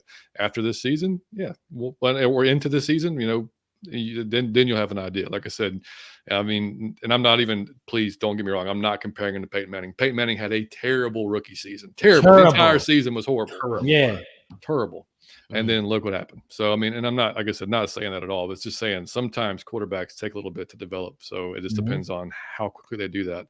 And, it also goes with how fast that Arthur and Terry's going to let them do it. Like they're going to have to, Arthur Blanca said it, that he wants to, 7 wins is not going to be acceptable this year. So, they're going to want to win sooner than later. Let's see if we got any more questions. Mike, if you got anything for Daniel, go ahead, man. I'm just looking. Dan, I got something for you completely. You know me, man. So listen, I have to ask you this. When you go out and you're interviewing, do you have a struggle meal that you like to lean on? Like, what is your struggle meal? Like, it have to be under $10, but you feel like I know I could feel myself with this, and this is my go-to. Yeah, I'm lucky to have a decently cheap Chinese restaurant nearby. Damn. So Damn. so basically I'll go out when I'm not in Atlanta or any not in the local area. Mhm. I can just head out, get a little Asia Walk is the restaurant name, get a little what's it called? A little General Tso chicken. There it is. Yeah, yeah. That is the move. That is definitely for me. That's the move. Yeah. So yeah, no, it's it hits. It has never not hit for me. And so Yeah, that's actually funny enough. That's what I ended up eating when Terry wouldn't let me eat. After he finally let me eat, that's what I went out and I got. So I need a little something to take a little something off. So. Yeah. That's hilarious. I love it. Question from D-Rice said, Terrence Mathis said grab Gibbs from Bama to be another CP84. How do y'all feel about that? I like it personally. Now you're asking two Bama fans. I was getting ready to say, you asking the wrong two people, really. 100%. Bring me Jahmyr Gibbs. Yeah. Easy. I love that dude, man. Like he's as impressive as it comes. Not your if y'all saw my little draft video on Roshan Johnson and Deneric Prince, he is not that. He is a very different, whether you would call it CP or my mind just went blank. Dude from Saints. Alvin Kamara. I see the comp. I see the comp. I see it too. Yeah. So I mean, they're very different cats, but they I'm on board. Jeremiah said, I can't see the Falcons passes on Jalen for Van Ness if Jalen is there. You will see a straight out revolt in Atlanta if they pick Van Ness over Jalen Carter. I can promise you that. Now this has been going on for a while. Yeah, they do. So I have to ask you this, Dan. Do you take a running back in the top, number one, in the first round? 2, do you take a running back in the top 10? No. Wait, me? Okay, me personally, if I'm just a GM in general, or if I'm the Falcons. If you're just a GM in general, do you draft a running back in the first round? Okay, I think in Bijan's case, if you're just a flat out stud, I could see the argument for it. But as a rule of thumb, I am against it, because what I've learned the last few years as a Twitter scout is what I'll call myself here, is that you can get really good running backs. In my personal opinion, running backs are fit dependent. They are fit and scheme dependent, and you can stick. Falcons just got Tyler Algier in the 5th round last year. Packers drafted Aaron Jones in the 5th or 6th round out of UTSA. The Jaguars signed James Robinson as an undrafted free agent in 2020, I think it was, and he had a 1K rookie year. I mean, it happens pretty much every year where you get a guy who was overlooked in the draft process or fell and ended up being a really good pro because he's in the right, or had a really good year at least, and was a productive pro because he was in the right scheme, the right system, had the right fit, everything. And so from that perspective, I think you can have – I mean, the Falcons just had the number 3 rushing offense with a 5th round rookie running back, an undrafted free agent from the year prior, and a 31-year-old Cordero Patterson. And then Avery Williams, who played corner as a rookie. So to me, I don't place as much of a positional value on it. That's why I would avoid it in the top 10. That's why I personally would avoid it in the first round. I've gone on rants before where I've even said I would avoid it in the top 100. That might be a bit rich. Now that's Ice Pick Flick. That's my hot take, is I value running backs about as low as I feel like probably anybody does, just because I feel like it's such a – how often do running backs get second contracts from the team that they're on? Yeah, right. Not excessively often, I feel like. You know, I mean, it's you've seen the running back market in free agency is not very big either. I mean, it's I wouldn't invest in it. Yeah, I think there's a better chance that we get his backup, Roshan Johnson, in later rounds than it is than we get Bijan. Because I mean, if y'all watch, like I said, go back and watch the little draft video if you want to learn a little bit about Roshan. But he fits the scheme perfectly. Like he's played all 4 phases of special teams and does it well. He can run block, he can pass block. I think he's either 5'11" or 6 foot. 219, 220. I mean, like big dude. Like, he's very similar. Like he's not, if Tyler needs to go, sit down for a rest, the offense doesn't change at all when he comes in, that type of guy. So yeah, I think there's a better chance of that happening. Yeah, and also Roshan would have started on probably about 99% of Division I football teams last year. He is 100%. very good. And the Falcons did. He talked about the Falcons and the Eagles were the two teams that showed the most interest in him too. So And I did see the Eagles, a few mocks for the Eagles taking Bijan at 10. Yeah, I did that's see that, tough. which I would love be Bijan. which would be disgusting. Yeah. I got to talk to him a few times at Indy, just in passing. He's a really, Mhm. really good guy. Really That's like him. awesome. Wallace said, I think with the re-signing of Carter that we stay in a 3-4 base, and that they said they were going to be multiple. What do y'all think? I still think there'll be multiple. I still think multiple. Yeah. I mean, there's just so many in today's NFL. I mean, you're in nickel and a lot. I mean, 75% of the time. So yeah, I don't think that's going to be too big of a big thing. Jeremiah said, if Jalen isn't there, who would be the next option ATL takes? Yeah, that's going to be Gonzalez or Witherspoon, or I think because it's going to be a heavy. Those quarterbacks are going to go early. Obviously, we know it's going to be. I mean, what Stroud probably number one, Stroud or Young. Then we've got Richardson will probably pop up there. So that's 3 quarterbacks probably will go ahead of our pick more than likely. So yeah, who knows, man? I've seen the Lions possibly are high on Gonzalez. So yeah, they have signed a few corners in free agency though. Apparently, I learned so that could take. Dante, I'm not sure, buddy, what you've been watching. Because we did a lot in free agency. We just being patient now, buddy.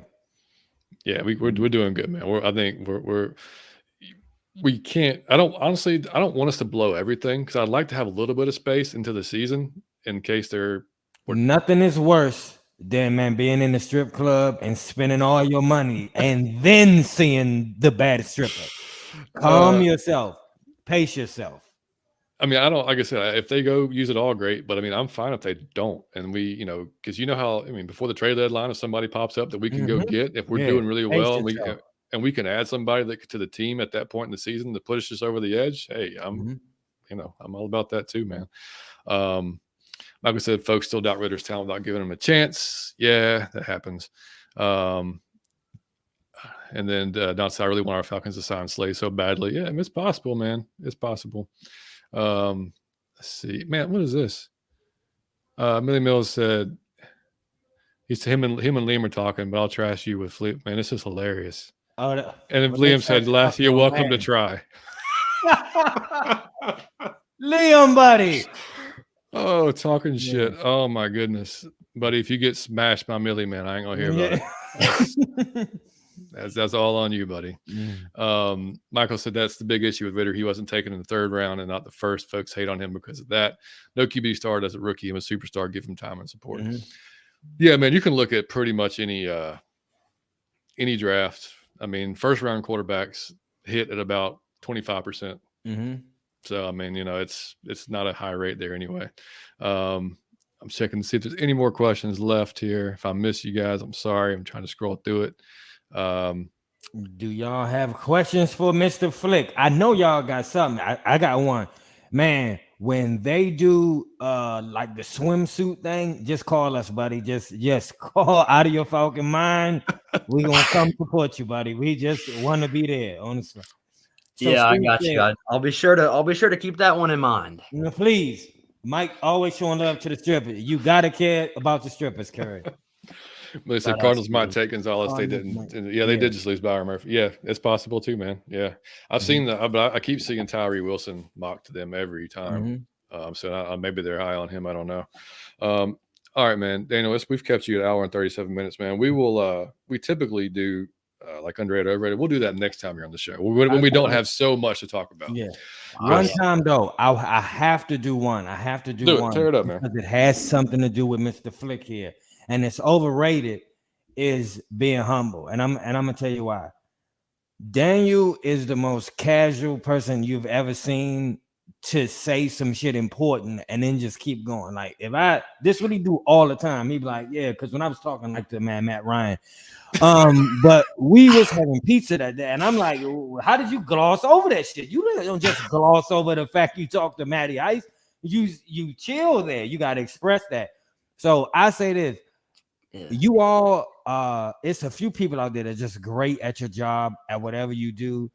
don't allow people to tell you like be more humble and be more just when people try to get you to be humble, it's just because you fucking with them somehow. It's just, man, your confidence is fucking with me. You seem to be it's bothering me. So they try to tell you to dim your light, but don't dim your light.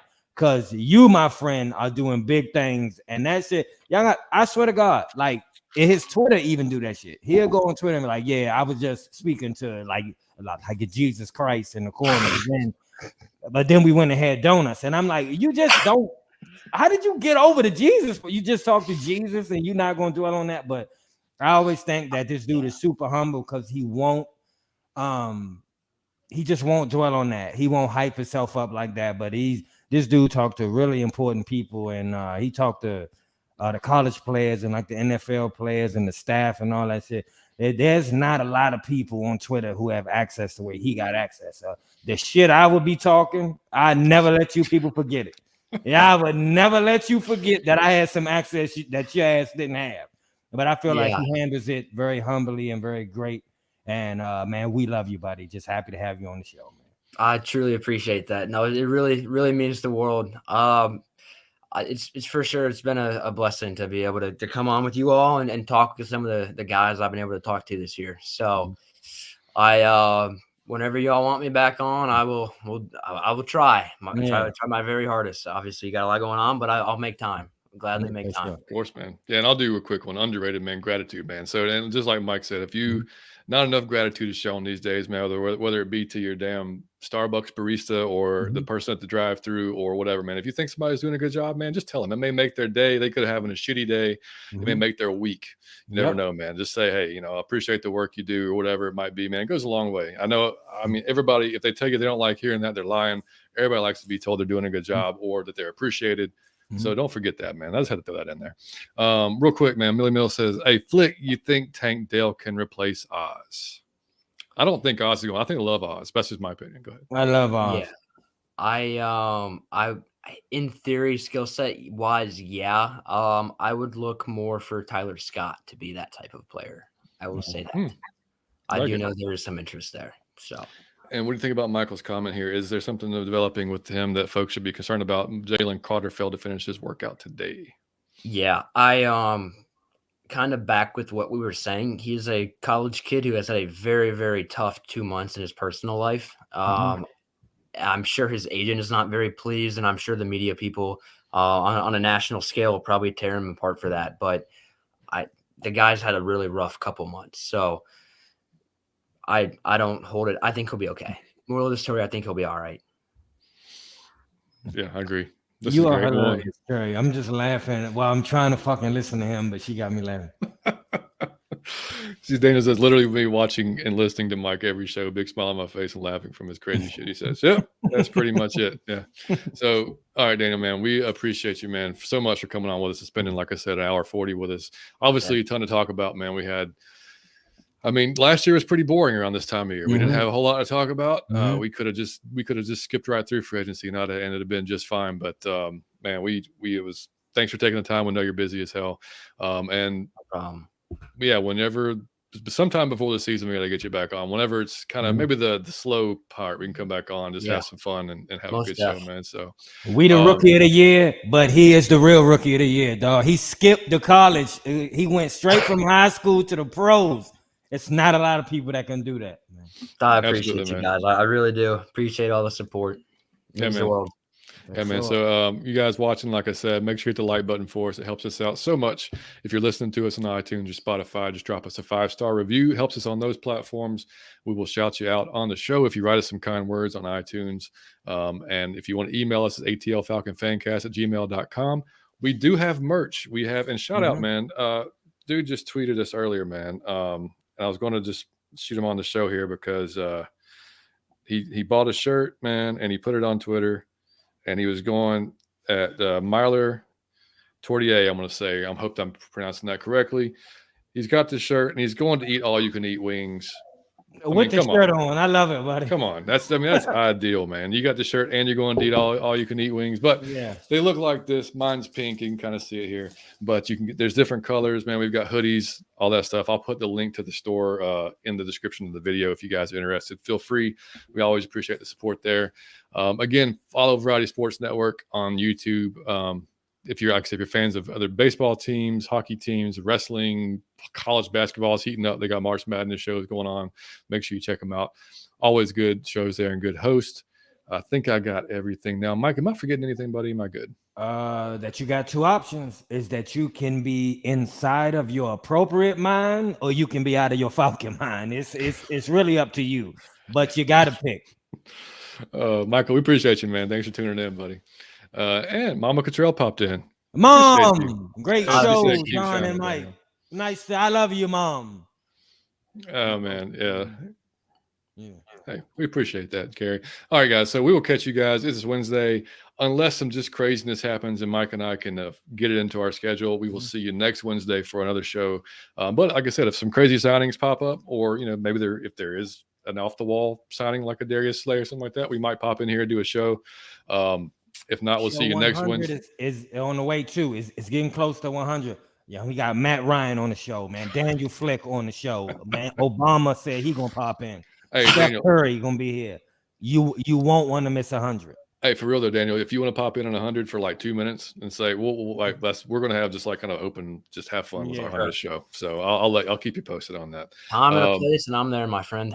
Love it. So we'll be back next Wednesday. Like I said, we will have, if you guys have watched the show before, Mr. Savion Mixon and Fleek. Both guys have been on the show. Two of our good friends, man. Great guys. Can't wait to have them back on. I think we never had them on together. I don't think, have we? Never.